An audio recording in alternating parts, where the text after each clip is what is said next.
네, 이준석 개혁신당 의원 스튜디오에 모셨는데요. 여러 정치 현안에 대한 이야기 나눠보겠습니다. 어서 오세요. 네, 안녕하세요. 방송을 통해서 첫 월급을 공개를 하셨어요. 992만 2천 원. 이게 그러니까 통장에 찍힌 세금 제한 월급인 거죠? 그렇죠. 이게 6월 달 세금을 제했다기보다는 이제 나중에 세금 계산 또 하겠죠. 근데 어쨌든 원천 징수한 거 빼고만 하면 그렇죠. 그렇지. 예. 이게 6월 달 월급인가요? 그럴걸요? 예. 6월에 일을 안 했잖아요, 국회의원도. 6월에 전했습니다. 예. 국민의힘 의원들은 밖에서 계신 분도 있었지만 저는 꼬박꼬박 회의 다 참석했습니다. 아, 그래요? 받아도 된다. 당연하죠. 어떻게 개인적으로 많은 것 같습니까? 어떤 것 같습니까? 글쎄요, 국회의원이 받는 세비라고 하는 거는 결국에는 이 안에 여러 가지 수당도 포함되어 있고 결국에는 국회의원이 뭐 밥 얻어 먹고 다니는 일은 적으니까 네. 또 사야 될 일도 많고 그러니까 일반적으로 살았을 삶이랑 좀 다르긴 합니다. 원래 돈으로 치면 방송할 때가 더 많이 버는 것 같아요. 네. 더 이상 질문 안 드릴게요. 네. 이거 찾아보면 규정으로 계산이 가능한 금액입니다. 그래서 제가 공개했다기보다는 계산 결과를 알려드린 거죠. 아직 근데 월급 안 썼다면서요? 어떤 걸요? 월급 안 썼다면서요? 손도 안 댔다면서? 아, 그건 그렇습니다. 예, 예. 바쁘셔서? 뭐 원래 그런 거 아닙니까? 원래 월급 들어오면 자동으로 빠져나간 돈이 많은 게 또 그 네. 삶이고. 네, 예. 지난달에 쇼핑한 거 다 자동으로 빠져나가고 있겠죠. 그렇죠. 빛의 속도보다 빠르다는 게 바로 월급이 사라지는. 그렇죠. 4522님이 이준석 의원의 3시간 필리버스터 인상 깊게 봤습니다. 이렇게 지금 문자를 보내주셨는데 3시간 하셨나요? 네, 어제 한 4시쯤에 이제 제 앞에 유영월 의원님이 끝나시고 제가 7시까지 하기로 뒤에 신성범 의원님 말씀드려가지고 한 2시간 45분 정도 했던 것 같습니다. 해보시니까 좀 어때요? 이런 말이 좀 어떻게 들릴지 모르겠지만은 어제 제가 대본을 따로 써온 건 아니거든요. 그냥 프리스타일로 윤석열 대통령 비판을 어디까지 할 수 있나 해보자 했는데 저한테는 쉽더라고요. 아, 그래요? 윤석열 대통령 비판하는 거는. 그럼 좀 더 하시지 왜? 그 뒤에 이제 이게 시간이 확정적이지 않으면은 아, 근데 필리버스터 할 때 예. 보통 이제 이렇게 순서는 정하잖아요. 예, 예. 근데 그러면 A 의원은 몇 시간 이렇게 혹시 이제 시간도 그러니까 미리 이렇게 약속을 합니까? 뭐 경우에 따라 다릅니다. 의원님들 중에서 예. 그런 게 협의가 되는 분이 있고 아니면 본인도 이게 사실 내용은 준비했지만 읽는데 얼마 걸릴지 모르는 분들이 있거든요. 그렇죠. 그러면 또 그런 건 길어지기도 하고. 근데 보통은 나 몇 시간 정도 하고 싶다라고 얘기하십니다. 아, 보통? 예. 그럼 보통 그 준수는 합니까? 그러면? 웬만하면 준수하려고 하는 편인데 예. 사실 예측이 안 되는 부분도 있긴 하죠. 근데 필리버스터 제도에 대해서 예. 어떻게 생각하세요? 필요하다고 보세요? 어떻게 보세요? 저는 필요는 한데 예. 사실 이번에 국민의힘에서 진행하는 모든 법안에다 필리버스터 걸어버리는 상황. 예. 사실 방송 관련된 사법이라고 하는 것은 예. 한 패키지거든요. 근데 이거를 분절해가지고 이제 4번 필리버스터 하겠다는 거는 좀 필리버스터란 제도의 취지를 좀 오히려 희화화하는 게 아니냐 그런 생각입니다. 그래요. 근데 아무튼 그럼에도 불구하고 필리버스터하면 일단 중단시키고 법안 하나 처리하고 또 필리버스터하고 또 중단시키고 처리하고 이렇게 이제 계속 가잖아요. 예, 그리고 이제 국회를 통과해도 윤석열 대통령 거부권 행사할 거 아닙니까? 그렇죠. 100%라고 보시죠. 100%죠. 예. 그럼 그 다음엔 어떻게 되는 겁니까? 그래서 이제 제가 이번에 저희 거방위에서 이 법안들이 빠르게 처리될 때 네. 제가 저희 위원회 의원님들한테 실제로 이 법 개정이나 이런 게 안 되면은 네. 결국 뭐 범야권에서는 방송 장악이라고 표현하는 그런 것들이 순차적으로 이루어질 텐데 오히려 다른 특검법이나 여러 가지를 놓고 바터를 해야 되는 부분도 있지 않느냐. 바터. 예. 그 뭐 여지가 있다고 보세요? 지금 이번 회기에 올라와 있는 게 노란봉투법과 그리고 특검법 그리고 뭐 이런 것들이 다 올라와 있었기 때문에 저는 충분히 이 안에서 조정을 해볼 만한 필요성이 있었고 네. 처음에 솔직히 한동훈 대표가 되기 전까지는 한동훈 대표가 되면 좀 달라지겠다라는 기대가 컸었죠. 의원님도 그렇게 기대를 했었다는 겁니까? 왜냐하면 여기서 좀 특별한 존재가 껴든 게 장예찬 전 최고위원의 전당대회 때 그런 어떤 증언으로 인해 가지고 여론조성팀. 네, 갑자기 한동훈 특검 같은 것도 테이블에 진지하게 올라오기 시작했어요. 그럼 이런 것들이 바터의 대상이 될 수 있겠구나라는 기대가 있었고 네. 한동훈 대표도 당연히 윤석열 대통령과 나는 다르다라는 차별화를 하러 갈 줄 알았거든요. 네. 근데 이게 반복되는 게 예전에도 총선 과정에서 막 하더니만은 서천에서 갑자기 눈밭에서 카노사의 굴욕 이거 인사 한번 하지 않았습니까?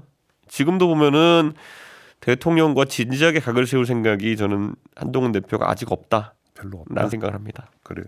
여기서 잠깐만 샛길로 빠져가지고 그 장혜천 최고 얘기했길래 네. 이른바 그 댓글팀 예. 내지 여론 조성팀 예. 관련해서 이제 의원님들 저희 방송에서 운만 떼시고 예. 그냥 가버리시고 예. 또 다른 데에서 여권 유력 인사로부터 들었다는 말씀까지는 하셨어요. 예. 그 누군지는 혹시 얘기할 수는 없나요? 뭐 제가 항상 얘기했듯이 네. 저는 면책 특권 있는 자리에서 이미 얘기했습니다. 그래요? 예. 넘어가고요. 이진숙 후보자는 어떻게 평가하십니까? 우선 여러 그 개인적으로 문제된 부분, 네. 법인카드나 이런 부분은 제가 봤을 때는 납득할 만큼 소명이 안 되고 있습니다. 그렇게 보시고. 예, 그렇게 되고 있고 정책적인 능력 검증에 있어서 저는 이진숙 후보자에게 계속 물어봤어요. 그러니까 MBC가 만약 본인 인식대로 좌파 노조의 본거지다, 뭐 이런 인식이 있으시다면은 이거를 뭐 교정하겠다는 것인지, 어떤 물리적인 방법으로 교정하겠다는 것인지. 예. 뭐 그러면 예를 들어서 사장 선임할 때 언론 노조 출신은 배제하고 하겠다는 것인지 뭐 이런 것들을 구체적인 걸 좀 물어봤는데 답을 못 하시죠. 그러니까 제가 봤을 때는 오히려 그렇게 하려고 하는구나라는 의심을 갖게 하는 거거든요. 예. 그러니까 개인 신상에 대한 의혹도 제대로 소명을 못했고 정책 자질도 뭔가 좀 부족해 보이고. 그렇죠. 저는 이제 저희 위원회에 그 노종면 의원님이나 네. 뭐 이런 분들이 굉장히 그 개인 법인카드나 이런 의혹에 대해서 소위 빵 논란 이런 거에 대해서는 준비를 잘 해오셨기 때문에 그 부분에 대해서는 최대한 노정면 의원님이나 아니면 이정은 의원님 그리고 뭐 의원들이 하시기에 제가 뭐 그거는 잘 봤고요. 그래서 일부러 정책질에 좀 집중하셨던 거예요? 정책질인데 제가 무슨 뭐 뜬구름 잡는 얘기한 게 아니라 시나리오들을 물어봤거든요. 만약에 방통위원장이 되시면은 네. 이러이러한 일을 할 것이냐 예. 안 할 것이냐 이런 거를 미리 체크를 해본 건데 답을 안 하시는 걸 봐서 하실 것 같은데요. 청문 경과 보고서 채택 가능성 거의 없다고 봐야죠. 없다고 봅니다 저는. 예. 아까 말했던 것처럼 예. 그 빵 논란 소위 법인카드 논란 이런 것들이 해소가 안 된 상황에서 예. 우리 위원회가 그 단계를 넘어서 가지고 적격을 내긴 어려울 것 같습니다. 그래요. 예.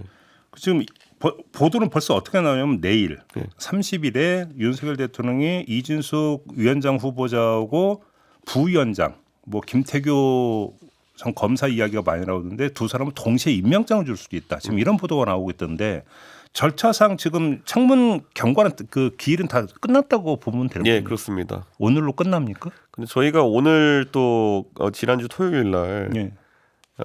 우리 위원회 의원님들 중에 네 분이 예. 대전 MBC에 가가지고 예, 추가적으로 예. 자료를 좀 받아온 게 있나 봐요. 예, 그래서 예. 그런 것들을 또 공개하고 하는 과정이 있을 것 같습니다. 그래요. 근데 공식적인 청문회 일정 끝났습니다. 지금 그러면 만약에 임명장을 주면 민주당은 또 탄핵 절차 밟겠다라는 거잖아요. 야, 이게 좀 골치 아픈 겁니다. 그러니까 탄핵이라고 하는 것은 보통 어떤 사람이 무슨 일을 행하면은 직무와 관련해서 직무와 관련해서 탄핵을 시켜야 나중에 헌법재판소에서 탄핵 인용이 될 가능성이 생기는 거거든요. 네. 그런데 일을 아직 하지 않았는데 탄핵을 때려버리면은 네. 이게 소위 말하는 예방적 탄핵이거든요. 근데 지금 가설은 임명장을 받자마자 네. 공영방송 이사 선임안을 의결해 버릴 수 있지 않느냐. 네. 그러면 이미 직무 개시와 동시에 행위가 이루어지니까 그게 탄핵소추의 대상이 될 수 있다. 이 이야기인 것 같은데요. 근데 예를 들어 공영방송 이사 선임 자체는 탄핵에 대상되기 어렵다 저는 생각하거든요. 왜냐하면 2인 체제에 의해서 의결해서 밀어붙이는 것 자체가 그렇죠. 그래서 문제가 저는 있다. 이런 얘기. 결과에 대해 가지고 오히려 법적 쟁송을 해서 가처분을 하는 것은 저는 가능할지 모르겠으나 저는 그래서 이런 게 되게 조심스러운 것이 네. 예방적 탄핵이 남발되게 되면은 이건 사실 뭐든 할 수 있다는 얘기거든요. 네. 그래서 제가 지난번에도 예방적 탄핵에는 제가 동참하지 않았거든요. 김홍일 위원장에 대한. 네. 그러니까 이번에는 어떻게 될지 한번 보겠습니다. 알겠습니다. 그리고 조금 전에 김태규 부위원장으로 얘기되고 있는 분 검사 출신이라고 했는데 판사 출신입니다. 맞습니다. 바로 잡도록 하겠고요. 알겠습니다. 그 정치권 얘기 아까 한동훈 대표에 대해서는 좀 일단 약간 기대는 있었다고 봐요. 다를 거라는 기대는 있었다고 말씀하셨는데 지금 행보는 그렇지 않다라는 것이죠. 그러면 뭐 본인이 직접 본인은 뭐 해병대 특검이나 이런 것에 대해서 전향적인 자세를 보일 것처럼 했잖아요. 최상병 특검법을 발의해야 된다고 촉구하셨죠, 의원님이. 그래서 저희가 얘기하는 게 뭐 한동훈 위원장이 민주당 특검하는 이래서 안 되고 저래서 안 되고 이런 얘기 하는데 제가 그래서 천하람 원내대표를 한번 살살 꼬셔봤거든요. 뭐 어떻게 해요? 천하람 의원이 한번 그 한동훈 위원장이 말하는 내용이 뭔지 파악해가지고 네. 그걸 우리가 법안을 내보자. 어, 예. 그랬더니요. 정확히 한동훈 위원장이 바라는 게 뭔지를 파악할 수가 없었습니다. 대법원장 추천 얘기했던 거 아니에요? 그거만 넣어서 하면 되냐 물었는데 또 그거는 답이 없어요. 아, 답을 안 합니까? 지금 저희가 계속 공개적으로 묻지 않습니까? 예. 한동훈 위원장이 만약에 지금까지 했던 말들을 조합해가지고 네. 그대로 그러니까 아까 말씀하신 것처럼 대법원장 추천 특검을 내면은 한동훈 대표와 그를 따르는 17인 정도로 알려진 사람들이 이거에 통과에 협조하겠느냐 거의 한 2주째 물어보는데 답이 없습니다. 그 지난주에 그 재표결이 있었잖아요. 최상병 예, 특검법. 지금 국민의힘에서 3명의 이탈이 나왔다는 거잖아요. 예. 어떻게 분석을 하십니까? 안철수 의원님은 이번에도 왠지 저는 찬성에 참여했을 것 같고요. 나머지 2명이 지금 오리무중 아닙니까? 그렇습니다. 그래서 저도 누군지 참 궁금한데요. 예. 오히려 그분들이 잘 활동하기 위해서 안 밝히는 게 낫다. 너무 명단을 파헤치지 말죠. 근데 이 현상을 어떻게 해석을 하세요? 그러니까 이걸 두고 이제 국민의힘 원내 지도부는 당황한 것이 역력해 보입니다. 그렇기 때문에 표결에서 예. 그 재의결이기 때문에 이걸 가를 써야 되는지 부를 써야 되는지 착각했다. 예, 그렇게 주장했죠. 이건 오히려 우리 의원들이 바보예요 이렇게 얘기하는 건데 그거를 이제 핑계 삼고 있거든요. 네. 저는 그렇다기보다는 실질적으로 국민의힘 내에서도 의원들 사이에서 이거 어차피 계속 도돌이표 같이 계속 특검법은 조금씩 수정에 제출될 것인데 할 때마다 그거 당에 대한 여론이 나빠지는 것을 체감하고 있는 의원들이 조금씩 반응한 것이 아닌가 생각합니다. 그러면 아무튼 최상병 특검법으로 한정해서 얘기한다면 한동훈 대표는 별로 뜻이 없는 것 같다. 그냥 이렇게 지금 보시는 거죠? 저는 지금 예. 냉정하게 말하면은 뭐 정정식 정책위 의장을 유임하느냐 마느냐 갖고 벌써 줄다리기 시작한 것 같거든요. 저는 한 일주일 정도 후에 그런 거 삿바 싸움이 될 줄 알았는데 시작과 동시에 된 것 같아요. 네. 저는 드디어 이제 벌써 시작됐다고 보세요? 참교육되고 있다. 한동훈 대표가 예, 참교육되고 있다. 예 그런 생각이 듭니다. 그 바로 이건데 그냥 그 지금 정책위 의장은 대표 임명 대상이잖아요. 그렇죠. 이거는 근데 뭐 대표가 바뀌었으면 예. 상례상 예. 형식적으로 일단 사의 표명하는 게 사실은 맞는 거 아닌가요? 뭐 사의 표명 안 해도 그냥 임명해버리면 땡입니다. 그러니까요. 예, 그래서- 사의 표명을 안 하는 걸 어떻게 해석을 하세요? 그게 지금 참교육이라고 보시는 겁니까? 참 특이한 게 있는 게 뭐냐면요. 요즘 들어서 제가 과거를 반추해 보면은 국민의당과 국민의힘이 합당할 때 네. 그때 안철수 의원 쪽이 최고위원 2자리 달라고 그렇게 요구해가지고 예. 2자리를 안 주려고 했는데 나중에 대통령이 주라고 해가지고 줬거든요. 네. 근데 그때 안철수 의원 추천했던 최고위원이 국민의당 측 인사가 아니라 정점식 의원이었거든요. 예. 요즘 들어서 안철수 의원은 조금 미안해지는 게 그때도 그러면은 안철수 의원도 뒤에서 참교육 당하고 계셨던 것인가. 네. 그래요. 네, 그래가지고 정점식 의원님은 왜 이렇게 자주 이런 판에 등장하시는 거냐. 그때도 그러면 안철수 의원이 정점식 의원을 추천한 것이 아니라 대통령이 이준석 감시하라고 이제 최고위원회에 합당을 하면서 겸사겸사 국민의당 몫인 척 해가지고 정점식 의원을 끼워넣으려고 했던 거 아니냐. 근데 정점식 의원과 윤석열 대통령 그렇게 친합니까? 검사죠 검사. 예, 검사 출신이죠. 예. 그런 인연으로. 그리고 실제로 되게 친하신 걸로 알고 있습니다. 실제로도 예. 어느 정도로 친한데요?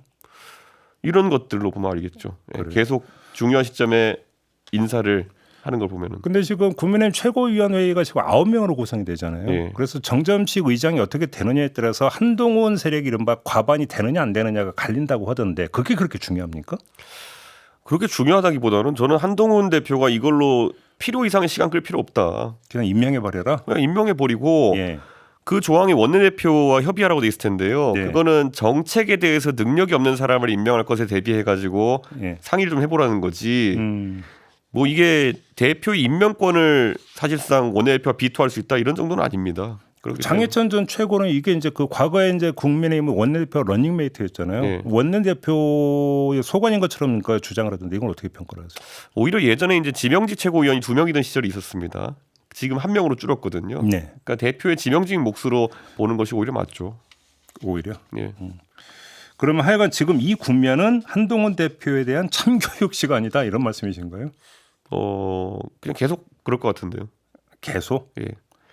윤석열 대통령 특징이 뭡니까? 예. 뭐 이런 그 거부권 같은 것도 그렇고. 그런데 아까 지금 말씀 최상병 특검법도 그렇고 보면 지금 한동훈 대표도 진검승부할 생각은 없는 것 같다는 그 취지로 말씀하셨잖아요. 그렇죠. 그러면 굳이 그러니까 저기 참교육하면서 각을 세울 이유는 또 뭐가 있을까요? 친윤 쪽에서는 제가 봤을 때는 그냥 싫은 거예요. 예.